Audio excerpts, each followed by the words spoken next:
policy. NATO, President Trump says he's losing patience with American allies and considering a large-scale withdrawal of U.S. troops from Germany. Oh, wait, this is interesting. Oh, so help me. So out. Donald Trump. Yeah. Wait, Manafort was working against NATO for Vladimir Putin's. Right. Wait, but now Donald. He keeps attacking NATO too. Weird, but he's going to have this summit with Putin. Yeah, but he doesn't do well at summit. Well, they like to talk offside, you know. Because like, NATO summits always go really badly, don't they? He always attacks our NATO allies, doesn't he, Richard? But I mean, how weird is this that Paul Manafort was doing Putin's bidding, and now it looks like Donald Trump is, I'm sure he doesn't mean to, but he's just bumbling into this, doing Vladimir Putin's bidding by constantly attacking NATO allies and constantly defending Vladimir Putin, saying he should be in the G8, saying that maybe Russia we should recognize the invasion of Crimea. What also Donald Trump seems to be missing is the idea that NATO and American military presence and support for NATO is not a favor we bestow on Europeans. Right. It's an act of strategic philanthropy. Right. It is an act of American self-interest. It's born of the historic lesson that the balance of power in Europe is vital to the security of the United States. So I'm not going to sit here this morning and say certain European countries shouldn't be spending more or spending differently on defense. Of course they should. But this administration has not positioned itself as a friend of Europe, where it can basically say we face common threats and we all need to be doing more. But to simply threaten that we would do less and we'll take our troops back home if they don't do more against the backdrop of the last year and a half is piling on. You bring up a great point. It's in our best interest. I remember answering a question. Somebody said we had in one of my first debates, televised debates, somebody said we have responsibility as citizens of the world. I said, I'm not taking an oath as a citizen of the world. I'm taking an oath as somebody that wants to protect and defend the Constitution of the United States. I care about America. And then went on and talked about, Mickey, you could talk about the Marshall Plan. You could talk about NATO. These are, yes, I would like to teach the world to sing in perfect harmony. I would also like the United States of America to dominate the world militarily, economically, and every other way. And from the Marshall Plan forward to NATO to everything we're doing in Europe, we're not doing it because we're nice guys. We're not doing it because we're good people. We're doing it because it's in America's best interest, and it has been in America's best interest. And I can show you that chart again. I mean, it takes me a while. I never took stats class, and but this is GDP. This is from 45 to 2018. This is what's happened because of American policy. That's Steve Ratner level chart. This is well, they got to show it. This is Steve Ratner level chart. This is what's happened to America in the post-war world we created with NATO, with even the United Nations, with all the things that we have done. We alone, because there's no other country on the planet whose economy has grown up like that nonstop since '45, other than us. Okay, just very quickly, what Donald Trump's basic view of the world is that what we've spent on defense has come at the expense of what we've been able to accomplish here at home. What your chart is showing that what we spent on defense has actually enabled what we've done here at home. By the way, and we're spending about 3% right now on defense, 3.5% on defense, on national defense. Far below our Cold War output. Yeah.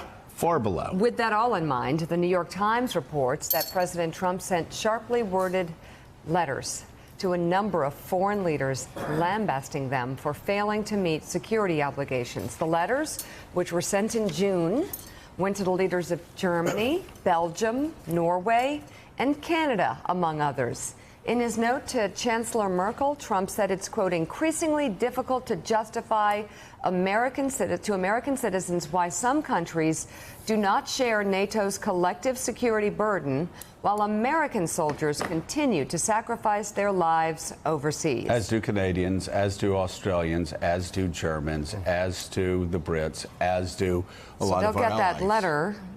Okay. According to the New York Times, Belgium's prime minister reacted tartly last week to the letter, telling reporters that he was not very impressed by it. I think some might be laughing. 2 diplomatic sources tell the Times that a dozen letters may have been sent in all. Let's bring in right now former Christine NATO. Lagarde's face says it all. Yeah, it really does. Let's bring in former NATO Supreme Allied Commander, now the Dean of the Fletcher School of Law and Diplomacy at Tufts University, and Chief International Security and Diplomacy Analyst for NBC News and MSNBC, retired 4-star Navy Admiral James Stavridis. Unfortunately, after that introduction, we have no time for questions. Thank you for being with us, Admiral. He's got a lot He's of... He's what a guy. What a pleasure. Most importantly, he's from Jacksonville. So, Admiral, I'm sure your job when you were doing what you were doing was, yes, to worry about our NATO allies. But as I was saying, your first responsibility was to the United States of America and what was in our best interest. Talk about how NATO has long been, a strong NATO has long been in America's best interests, and any concerns you might have with these letters attacking our NATO allies. Well, let's start with the fact that during the 4 years I was Supreme Allied Commander, I watched so many European troops die in Afghanistan under my command, alongside U.S. troops. So they are in this with us, with blood and with treasure, as the saying goes. And let's just kind of do the numbers on the defense spending thing. So the U.S. spends $600 billion a year on defense. China spends about $250 billion, less than half. Russia spends about $80 billion. How much do those freeloading Europeans spend? They spend almost $300 billion a year on defense. They Wow. are the second largest defense budget in the world collectively. So you're saying this? I'm sure this is a surprise to a lot of people. Europe spends more on national defense, on the defense of their interests and our interests than China and Russia. Absolutely Wow. correct. And we ought to just keep that in mind. Now, as Richard said, and he's right, we want to see them come up to 2% of defense spending. That would be a positive thing.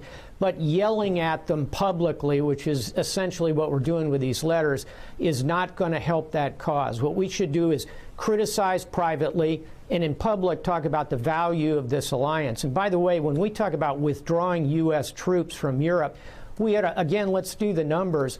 In the Cold War, we had 400,000 troops in Europe. Today, we have 35,000. There's been a 90% decline. Those troops are there operating on forward stations for our benefit to go into Afghanistan, Libya, the Balkans, places where we have legitimate security interests. So this canard that somehow the Europeans are freeloaders and are not part of our most valuable asset in the world, which is our network of alliances around the world, we throw that away at great peril, and these kind of letters just not helpful. No. Heidi, I've got to believe on the Hill, this is certainly one policy of Donald Trump's that even the most steadfast Trump supporters have to raise their eyebrows about, have to be concerned about, have to understand that, you know, our allies, our European allies, are on our side and shouldn't be poked at by Donald Trump. This is the traditional Republican coalition, another stool of this, a leg of the stool getting kicked out from beneath the GOP. And of course they're upset because it's part of a broader disintegration of our relations with Europe right now, and all of our trade allies, actually. On the Hill, as you saw, Senator Corker tried to get some kind of a coalition together to stop the president from imposing the tariffs. And now, at the same time that these letters, or that the reports about the letters are coming out, we see that this trade war is really starting to escalate. Just in the past week, we have China clapping back. We have the Canada clapping back, and the biggest one of all that could really start to take this south is Europe, now talking about getting together a coalition of trading partners to clap back at the amount of about $290 billion in trade. And Joe, we're not just hearing from the traditional GOP dissenters like Jeff Flake and Bob Corker about this. Behind the scenes, there are a number of Republicans from farm states, dairy states, It's folks like Senator Joni Ernst who've been quietly trying to lobby the White House. The committees of Agriculture, Finance have all tried to appeal to him, but to no avail. And that's why quietly a number of them are saying, hey, it's really unfortunate, but maybe this is just going to take some kind of a jolt in the stock market or something to stop the president from escalating this further. All right, Admiral Heidi, stay with us. We want to continue this conversation and get the Admiral's thoughts on the president's comments yesterday about his trade war. Emily Jane Fox, thank you very much for your reporting on Michael Cohen. Keep us posted. Also, still ahead on Morning Joe, last week we weren't getting clear information about the kids separated from their parents. Now we're not getting any information at all, as if we're going to stop asking. The latest in the government's shade campaign on its own border policy. You're watching Morning Joe. We'll be right back. Thanks for checking out MSNBC on YouTube, and make sure you subscribe to stay up to date on the day's biggest stories. And you can click on any of the videos around us to watch more from Morning Joe and MSNBC. Thanks so much for watching.